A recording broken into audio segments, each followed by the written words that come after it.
હવામાન વિભાગે રાજ્યમાં આગામી 6 દિવસ દરમિયાન સૌરાષ્ટ્ર કચ્છમાં મધ્યમથી હળવા વરસાદની આગાહી કરી છે।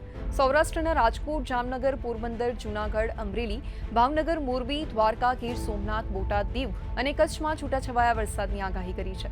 આ સાથે અમદાવાદ, બનાસકાંઠા, અરવલ્લી, ખેડા, આણંદ, વડોદરા, સુરત સહિતના જિલ્લાઓમાં આગામી 3 દિવસ દરમિયાન વરસાદી માહોલની સાથે 30 થી 40 કિલોમીટર પ્રતિ કલાકની ઝડપે ઠંડો પવન ફૂંકાઈ શકે છે।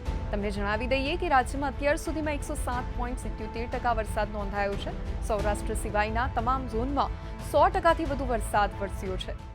आने वाले 7 दिनों के लिए जो वेदर फोरकास्ट है गुजरात स्टेट के लिए, उसमें लाइट टू मॉडरेट रेन आने वाले 7 दिनों के लिए, जिसमें सारे डिस्ट्रिक्ट कवर है।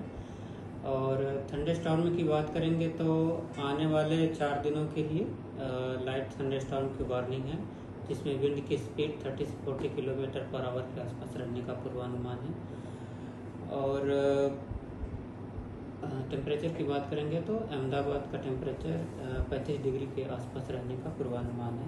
और रेनफॉल पूरे मानसून सीजन में 1 जून से लेकर आज 13 सितंबर तक जो रियलाइज हुआ है वो Gujarat as a whole state 27% normal के हिसाब से ज़्यादा हुआ है।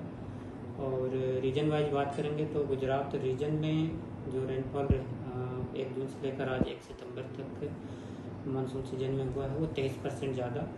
और सौराष्ट्र और कच्छ में 1 जून से लेकर आज 1 से 13 सितंबर तक 33% नॉर्मल के हिसाब से ज़्यादा बारिश हुई है।